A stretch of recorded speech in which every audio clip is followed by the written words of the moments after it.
Welcome back to the Miracle Plant Podcast, where we talk about this incredible plant with so many names and is so misunderstood. And today we have a very special guest, a kindred spirit, a sister from another mother, Nydia, who I met on Clubhouse, who's got such a beautiful soul and such a beautiful journey and story to share with all of us how this miracle plant has changed her life and her loved ones around her. Nydia, welcome to the Miracle Plant Podcast. How are you doing? Amazing. Thank you for having me, Justin. I sincerely appreciate it. And you're right, kindred spirit is 100% on point.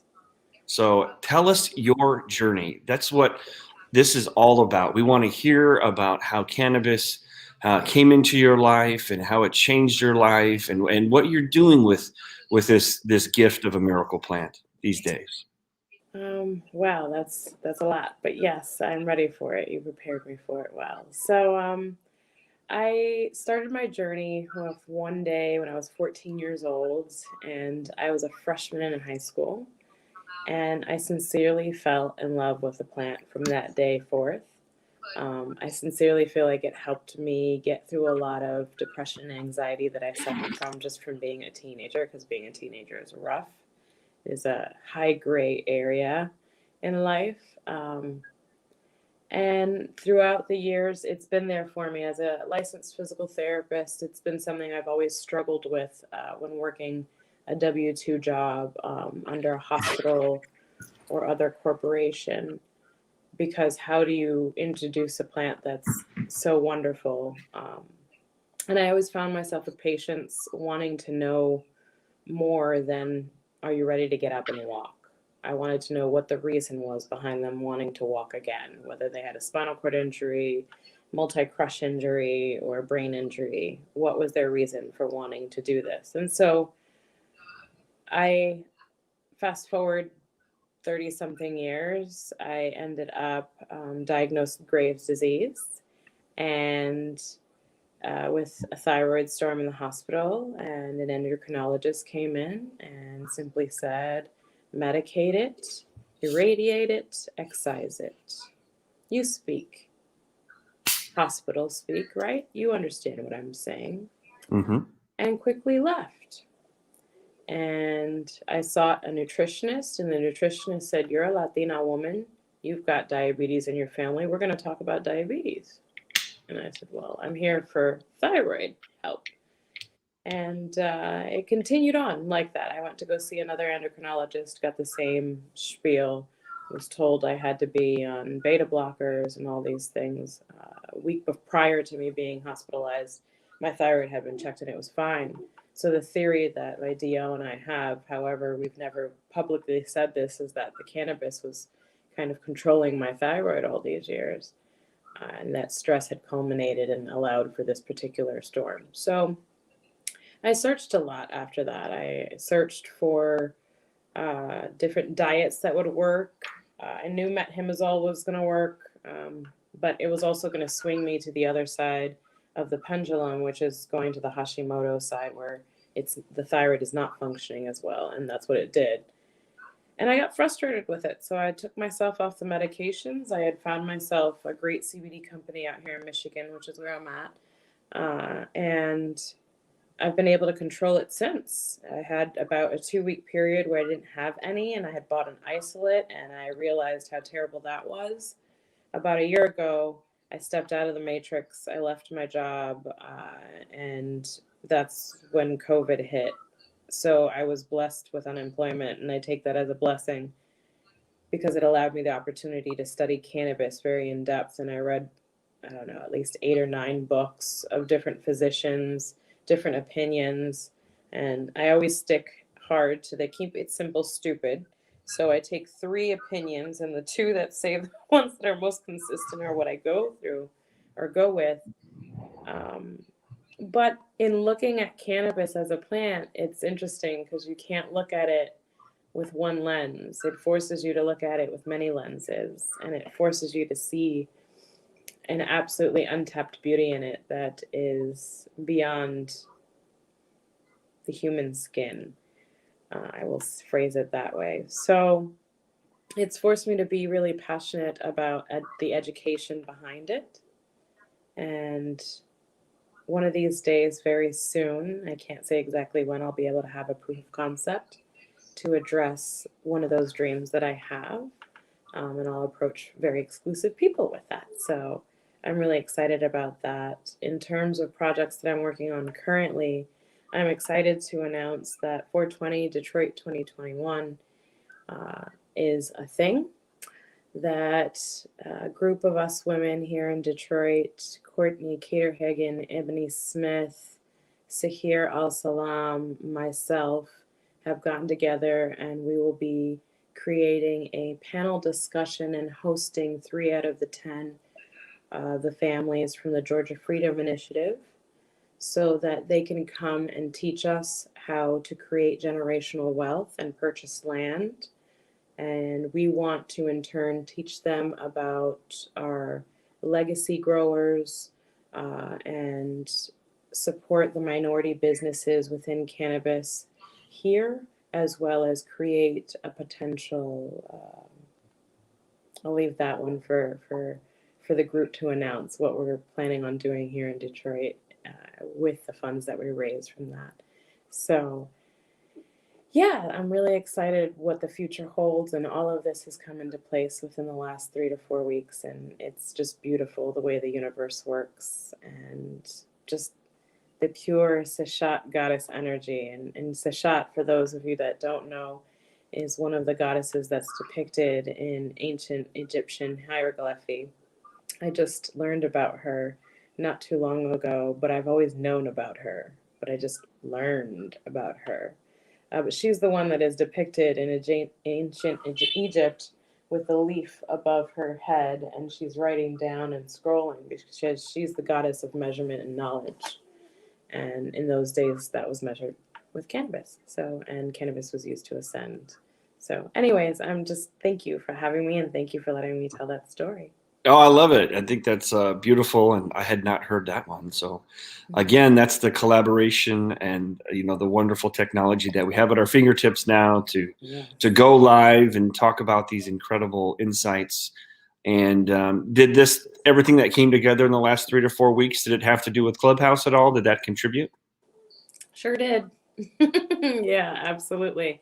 I've been able to meet a bunch of just goddess energy and women that when the rubber hits the road, they're ready to go. They've already had the gas pedal going since days ago, and they've had their gas tanks full, and they've already, they're just looking at you and they're saying, come on. So I've been blessed with being able to meet those and meet so many across the United States, and people with companies like yours that are really just coming from the heart and really just want to do what's right. I've had people reach out in the state and they just want to donate medicine to people. And how can we do that? And where can we do that? So that's part of what we want to develop too. And how do we do that if we just leave that up to the state, or if we just leave that up to the streets? There's got to be a middle ground. And so that's part of what we're looking at, wanting to provide, put in place, and expand on, because those are realities of our current collective needs. Absolutely. And so you said you've gone down a deep dive, obviously, with cannabis, and what are some of the things that you learned that really spoke to you and are really giving you the fuel to your fire as you press ahead with these amazing initiatives? There's so many things I can pull from.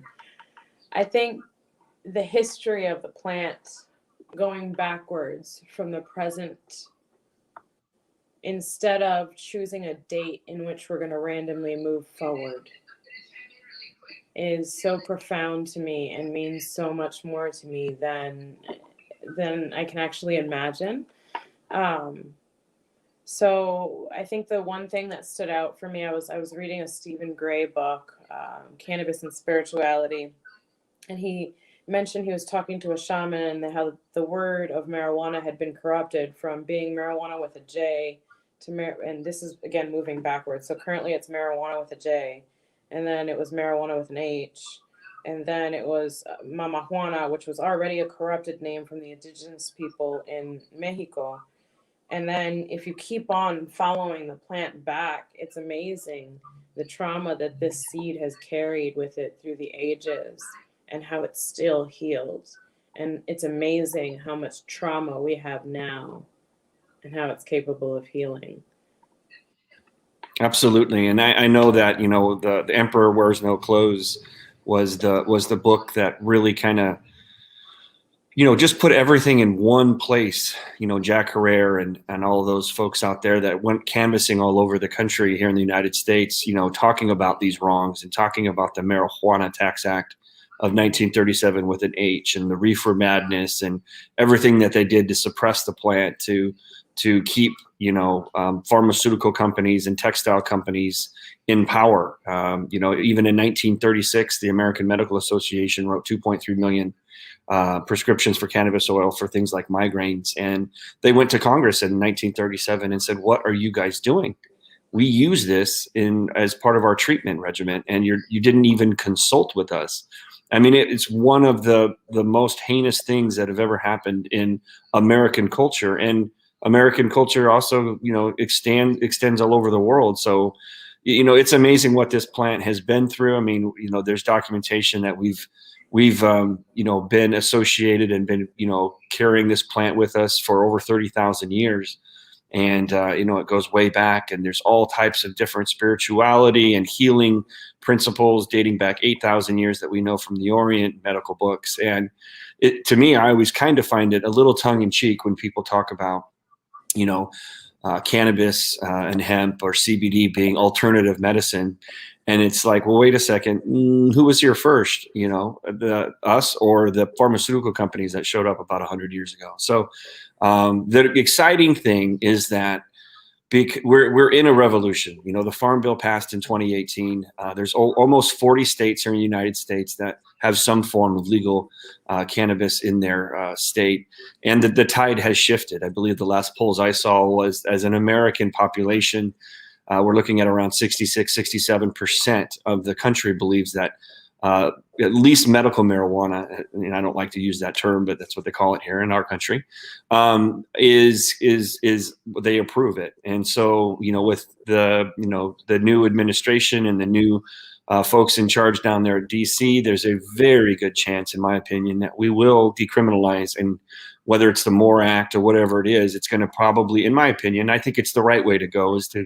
I don't think legalization and regulation is the way to go with our country. I think decriminalization is the way to go, and let it be a state by state thing, so each state can just understand what policies there are to write. Certain states have different, ideologies, and forcing them to do something that they don't want might have some more, severe consequences. So deregulation is coming. I look forward to that for every state to be able to write their own policies, and there's a lot of work for us to do. That's for sure. And that's what I was sharing with you earlier before we came on, is that when I saw first of all, when I saw the miracle of this plant and what it did for my family and my son, that was the answer to our prayers. But then when I saw what it did for other people and their families with very complicated ailments, I knew that all of my, communication skills and all of my business skills and everything that I had learned for over 20 years, this was what I should be doing with it. And so that's what I've been doing with it. And so, again, we got a chance to meet on Clubhouse, and we were just saying, where else would we have found each other, other than Clubhouse? And this is just an amazing moment in time where I firmly believe and can feel that the momentum has shifted, and now alternative medicine is really going mainstream. Chiropractors and acupuncturists and naturopaths, and so many that I've been able to connect with before, and so many since Clubhouse. We're all just kind of building up this momentum and sharing our stories and our insights and our wisdom, and it's just really exciting to be a part of. Yeah, it absolutely is.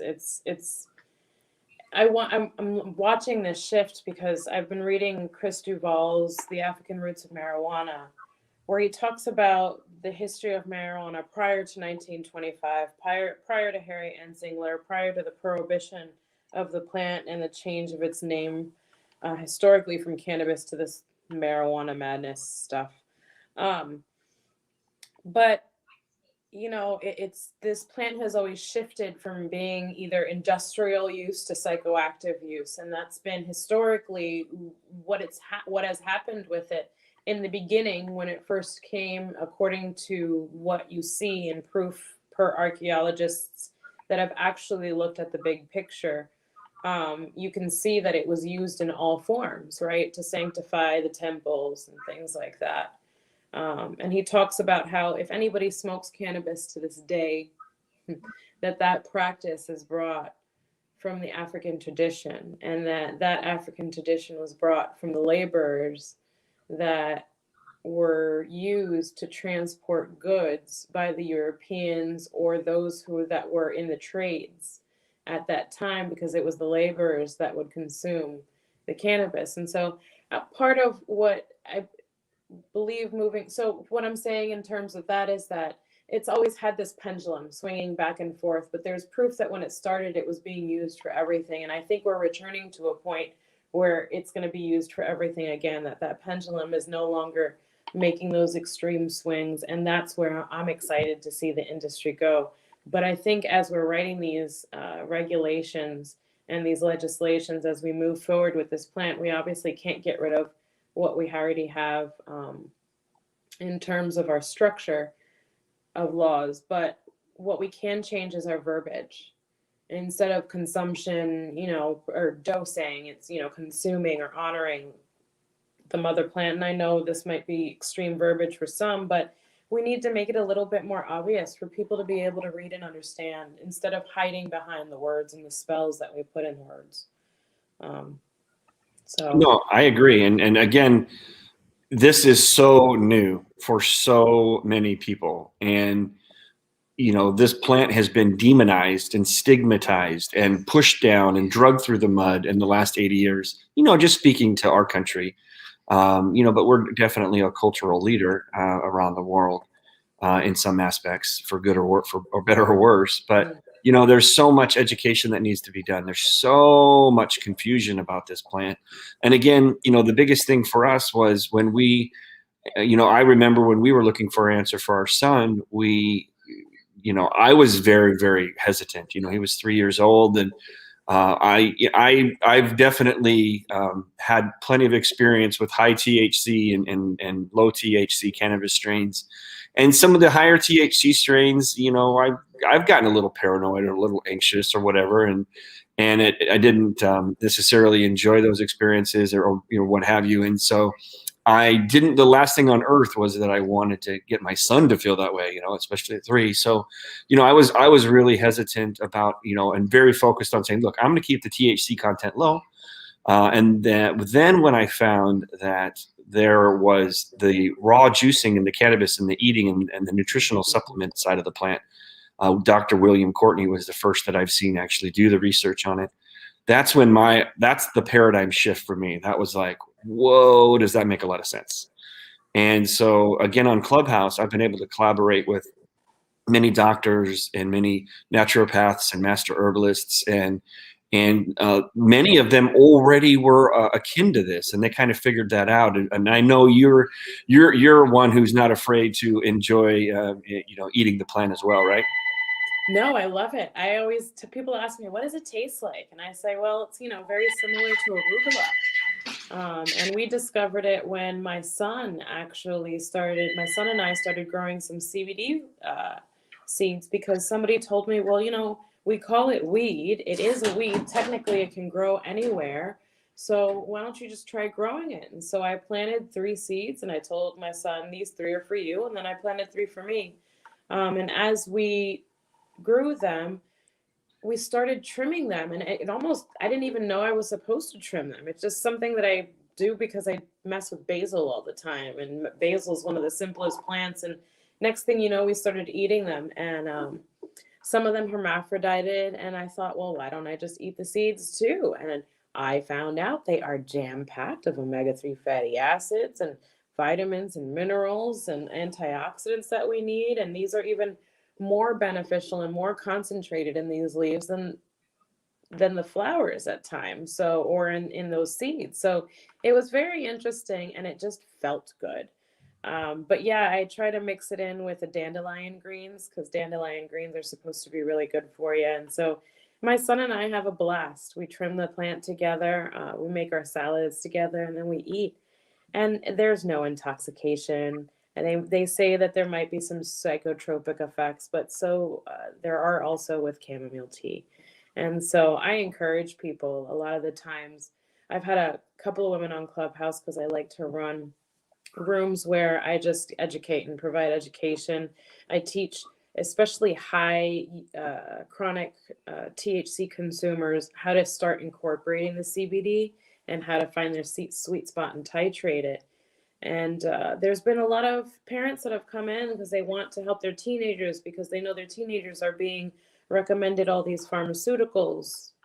And I tell them, if the teenager is intimidated and you don't want to do it because of one or the other, just try growing the plant first. And so that's part of why I love what you do and why I connected so deeply with you, because that's 100% what you do. You teach people how to grow this beautiful plant and how to not be intimidated by it. And there's another kind of love. And I've had a couple of people try on Clubhouse in the last 3 to 4 weeks, and they've gotten seedlings and they're so excited about them. And they've learned to do living soil instead of, doing all this other artificial crud that's out there. And they are so excited. The energy that these little seedlings and happiness that they bring is just absolutely amazing. So how could a child not get excited about that? Yeah, that's so cool. And we've it's the greatest my greatest initiative for myself and for the organization and for what we're doing. And our every meeting we end with the meeting with "Heal the World." We all yell it to the universe so the energy can be felt all around the world. And my legacy wants to be, it's not about me and my ego. It's about the gift that I have received and how to pay it forward best, is that people are planting these seeds in their backyard like tomatoes. And we've done it for 30,000 years at least, as humans. And so just to be able to get back to that cultivation, the fact that we've developed over time to have an endocannabinoid system that produces cannabinoids naturally within ourselves that we can also supplement, whether it's nutritionally through eating it or however you're, intaking the plant, that it actually supplements and helps boost our endocannabinoid system, which now has what we know up to 7 receptor sites.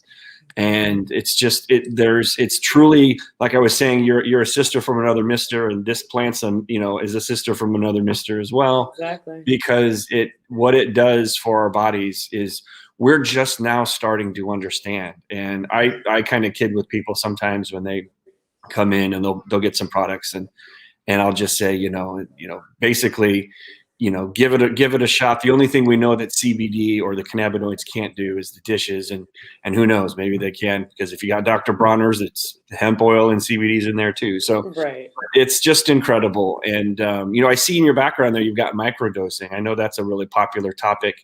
Did you want to touch on that a little bit? Yeah, I mean, first of all, I've got all your stuff right here. I was literally just rolling on your roll on right before we got on the call. So awesome. What'd you think? Do you like the smell, or have you had a chance?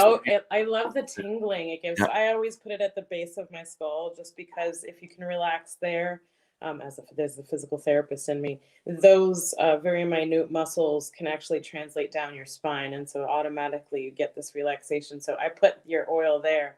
And it's fabulous. Yes, I enjoyed them. Good. Microdosing. Oh my gosh. Yes. So I got a question the other day, and I was in a very small room. It was just a few of us. We were all kind of decompressing from all the big Clubhouse rooms and not wanting pitches and all of that stuff or serious talk. And a guy said he was very interested to see what the research shows about using lots of cannabis and in different ways.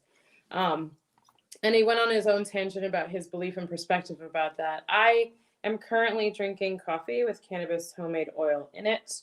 I have your roll-on here, joint here. I took a couple of drops of this before. That's the Chill X right before we got on, just because my nerves were high. And I'm totally productive. I'm not stumbling around my words, and my nerves have calmed down. So I strongly believe in microdosing. There is also the endocannabinoid system doesn't get balanced solely by nutrition or movement or mindfulness or microdosing, supplementation, or decreased toxin exposure. It has to be a balance of all of them and knowing. And I've been literally playing with this microdosing for myself on a really concentrated level for, I want to say, about 12 months now. I started out with one joint of CBD and one joint of THC flower, and I just started there, just alternating, smoking them. Every time I wanted to smoke THC, I would force myself to smoke CBD. And after 3 or 4 days, I could kind of see where my titration levels were. And so then I started to be able to roll those into my joints and make customized joints. And then I started realizing that my CBD receptors needed more CBD than they needed THC. And so it's interesting. My THC consumption went from really high to really low, but my CBD consumption went up. And so you can play with it depending on what your stressors are or what you ate. Because sometimes if you take something that causes too much reflux, cannabis can help with that too. But whole plant medicine is where it's at, which is why I love your oils, because they are full spectrum. Somebody was asking me, they're getting a big shipment of oils to be able to review them. And I said, well, first of all, separate everything that's full spectrum and then broad spectrum and isolate, and then separate them all from organic, and start looking at the websites and the COAs. And then you've got, you'll probably end up with 4 bottles out of all the $700 of stuff that you're able to actually consume. Because all the, like we said, the misinformation in terms of the plant is there, and the misinformation in terms of the bottles is there, with the exception of yours, of course, and all the bottles that I actually do mess with. But, this is real. It's the capitalization on the plant will lead to a decrease in longevity of the company. That's the bottom line. If you do this for the right reasons and with the right heart, and you continue on that pathway and you're persistent, you will win in this game. This plant will make sure you win. And so that's where I hang my hat on the leaves of this plant, because the goddess Sheshat knows what she's doing. Absolutely. And I was, as far as there's a lot of different products, like you said, and there's a lot of confusion. And I think it's really important for people to, like you said, you experiment and find what cannabinoids work best for you. For me, when I was in college, THC worked great for me. I think a lot of us, in our early 20s are kind of expanding our minds and figuring out who we are, and going on those, physical and mental and spiritual trips of just what's life all about and who am I and all those kinds of things. And it was really great for me. And I had a lot of fun, and it was something that I really enjoyed. And as I got older, and I've seen that with a lot of people for some reason, that it just seems like somewhere in the late 20s or early 30s that, and maybe there's a maturation, or maybe there's just a different perspective, that a lot of people will kind of, maybe steer away from THC. And that was definitely me. And so I was really sad, because I enjoyed it so much, and I really enjoyed partaking. And then I really kind of lost my way with the plant. And then so I would go to like dispensaries, and I'd say, okay, look, I don't want a head high. I just want a body high. I just want to feel good. And I tried every indica I could. And I just was like, and I would feel good for a few minutes, and then it would get a little mindy and a little, fuzzy or whatever. And I was like, and so then I just basically gave up on the plant until looking for a solution for my son. And now, with that, I love CBDA. I love CBD. And so that's my cannabinoid. And now there's CBG that's coming out, and CBN and these other cannabinoids. And, what we're also starting to learn quite a bit about is the terpene profiles. And I think that people really need to focus on the terpenes. And the good news is, again, because we have collaboration, and we don't have people like, Facebook or whoever, like limiting, they can limit the money we spend with them, like, good, because I don't want to spend any money with you.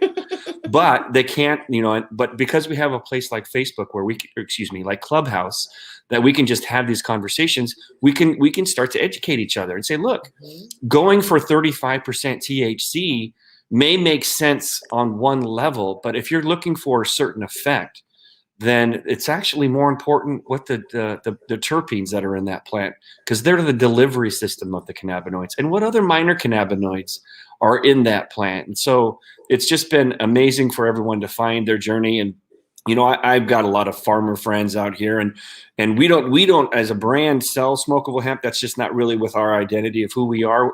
But I certainly have tried different flowers and things like that. And there's some great hemp out there, and cannabis, whatever you want to call it. It's just a matter of how much THC is in there.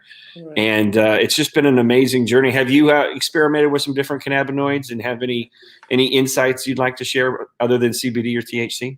I mean, the THC and the weight loss factor, THCV, and that cannabinoid being kind of connected to weight loss is very interesting and actually has worked. I have a lot of people that ask me, how do you find the best strain? Because, blah, blah, blah. How do you know whether it's this is for that? First of all, follow your nose. There's a reason why that's a cliche. They tell you to follow your nose because your nose is going to tell you what you're attracted to and what you're not attracted to. It's just like food. You smell something nasty, you turn your nose up to it, you don't eat it because it's poisonous. These are things your body tells you. So it's the same thing with cannabis. In this particular industry, we live in this isolate world. Pharmaceutical drugs are isolates. And we're trying to isolate these cannabinoids. But the truth of the matter is that this plant as a whole is what heals. It's not, we can turn to one cannabinoid into the other and they can all have benefits. But it's like a team or a group of people helping out. And so that is what's going to give more of the effects. And so now people are playing with cannabis-derived terpene profiles, which I think is amazing. And isn't that what you're doing with your oils, is doing more cannabis, the cannabis terpenes? Absolutely. Again, we're so amazing. Yeah, well, the different flavors are actually comes from the terpenes of the plant. So we've really focused on everything that our products is all 100% from the plant. There's no artificial sweeteners, our basic, it's just cold pressed hemp in cold pressed hemp seed oil, all organic. And then we do use a little bit of sweetener, which is called stevia, which is a plant which we cold press, non-caloric. And that's where all of the plant is all about. And yeah, it's just been amazing for us to try and find, and we've put a little bit of extra CBG in that boost. So that's a plant that has a higher CBG content, and we didn't crank it all the way up because I didn't want to shock the system too much of everybody. Because CBG, it's for me and a lot of others, it's really focusing and it's really clarity, and which is great. Yeah, the first time I smoked a CBGA joint, I decarboxylated CBG, but the first time I did that, I skipped through the woods for a quarter of a mile. It was so clarifying. I was like, oh my gosh, it's like life in 5D. It really, forget 3D and 4D. That's like HD, 5D. It was insane. So yeah, absolutely. Thank you for that. Because the other day, I wasn't joking when I posted on my Instagram. I was between a cup of coffee, and then I looked at your oils, and I was like, we're going to try that boost. And I took a whole little dropper full, and I was like, ooh, glad I didn't do that coffee. So it was an awesome one. So thank you for that. Absolutely. And I just love that. I can clearly see that we're going to have cannabis plants that are grown specifically for ailments and specifically for us. And, a lot of times it's a journey. And so enjoy the journey. You're going to have to try different products and different, varietals and different ways of consuming it, and just enjoy the ride, and, and just see what works best for you. So that's always my advice. Yes, absolutely. Well, that is it. I'm so happy you got on here. I want to be respectful of your time. I know we both need to race back to Clubhouse. So my room's still going. It's craziness. But, it really has been just an absolute treat meeting you. And I'm so happy we got a chance. And I look forward to my favorite thing about Clubhouse is having an in-person meetup, because some people will be like, well, in the real world, well, Clubhouse is the real world. It's just not we're in the physical world. And so I look forward to, collaborating and our paths crossing, here this year as things start to open up. About what we were talking about earlier, because I definitely want you to be involved. Yeah. What state are you guys doing this in? Michigan. Michigan. Detroit. Okay. That's where it's starting, but they'll be doing a tour to help other cities and to I learn. think sounds wonderful. I mean, my favorite thing is helping people put seeds in the ground. So whether that's here in our country or other countries around the world, just get people. I was at a concert. It was in Coachella.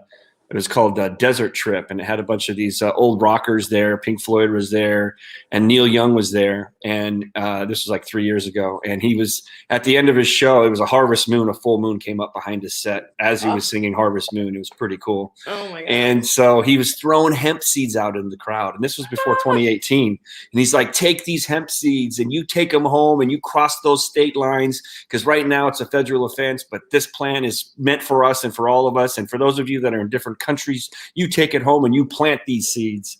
And so it was awesome. And so that's what I'm about. We give out free seeds to anybody who wants them. Put it in the notes section at the checkout, and we'll throw in some free hemp seeds. We have some videos that we show.